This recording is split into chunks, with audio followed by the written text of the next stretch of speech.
విశాఖ సూర్య hospital యాజమాన్యం ఠాగూర్ మూవీలో scene repeat చేసింది. కాలి గాయంతో ఆసుపత్రిలో చేరిన వ్యక్తి ప్రాణాలను బలి తీసుకున్నారు. వైద్య సిబ్బంది నిర్లక్ష్యంతో 2 ప్రాణాలు పోయాయి.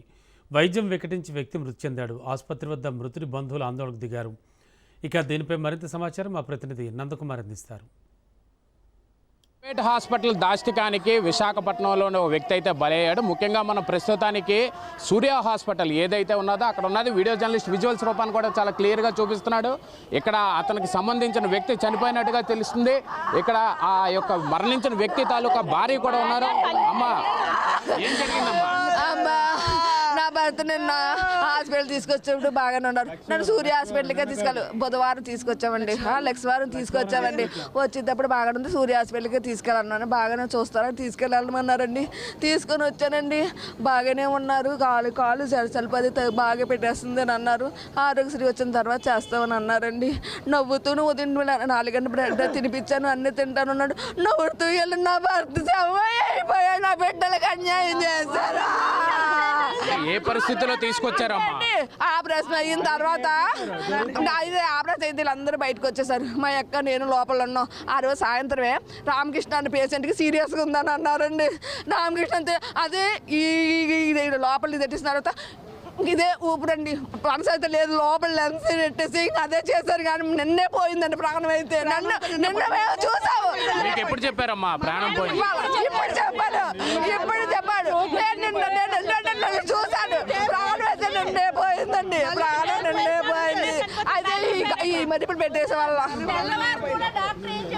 ఏంటి ధర్మారావు గారు ఇతను వచ్చి నన్ను ఏమండి, నాకు నోరు లేదు, చిన్న పిల్లలండి, ఇద్దరు కూడా వచ్చారు. అయితే నా పిల్లలు చిన్న పిల్లలండి, నేను కాళ్ళు కట్టుకొని వాళ్ళు ఏదో పెట్టాను. అప్పటికే ప్రాణం పోయిందని పోయి చెప్పియచ్చు కదా. ఏం వాళ్ళలేదు. అమ్మ నీకు ఎందుకమ్మా, నీ భర్త బతికే ఉన్నా, నీకు ఎవరు చనిపోయారని చెప్పారు అమ్మ అని అన్నారు. లేదు చెప్తే నాకు అర్థమైపోయిందన్న భర్త చనిపోయాడని. మీరు దాన్ని ఇలాగ అన్నారు కానీ నా మనసు సరమ లేదని నేను చెప్పాను. నిన్న సాయంత్రమే పోయిందని ప్రాణం అయితే మాత్రం నిన్న సాయంత్రమే పోయింది. నా బిడ్డలకు దిక్కేవారండి, నా భర్తలు పోయాడండి, నా భర్త పోయాడు, నాకు అమ్మ నాన్న కూడా లేరు, చనిపోయారు.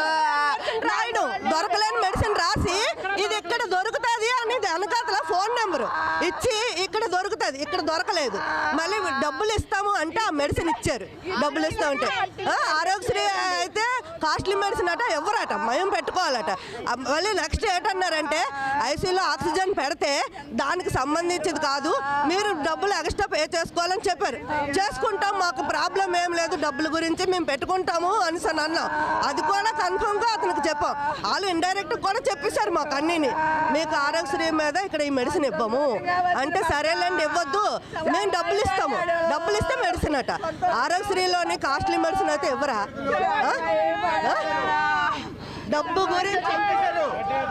డబ్బు గురించి చంపేశారు. నేను వాళ్ళ బావగారిని నిన్న మధ్యాహ్నం 4 గంటలకు అడిగాను, ఎందుకు ఎనస్థీసియా ఇచ్చారా, ఎవరు ఇచ్చారంటే మీరు డాక్టర్ కాదు మేము డాక్టర్లు అని అన్నారు. అడ్మినిస్ట్రేషన్ రావాలి, మేము ఇక్కడ నుంచి కదులుతాం, లేకపోతే వదలను. నేను పోలీస్ ఎంప్లాయ్, నేను కూడా ఇల్లీగల్గా ఐ ఆమ్ గవర్నమెంట్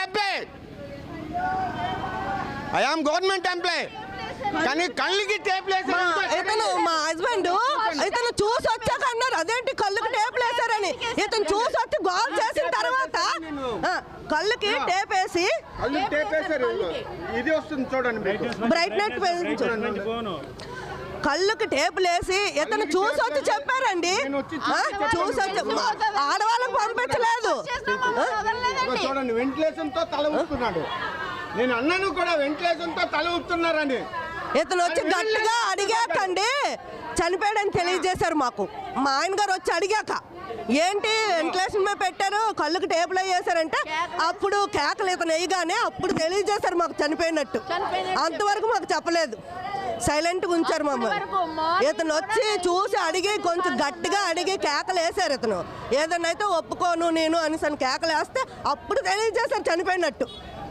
అంతవరకు మాకు తెలియజేయలేదు. ఏంటంటున్నారు మా డాక్టర్స్? ఏమంటున్నారు? డాక్టర్స్ ఏం రెస్పాన్స్ అవ్వట్లేదండి. రెస్పాన్స్ అవ్వట్లేదు, కనిపించలేదండి. ఇంకా మాకు అక్కడ ఉన్న బాడీని తీసుకెళ్ళిపోండి, మా దగ్గర ఎక్కువసేపు ఉంచనేమో అని చెప్తున్నారు. రెస్పాన్స్ అనేది ఏది లేదు.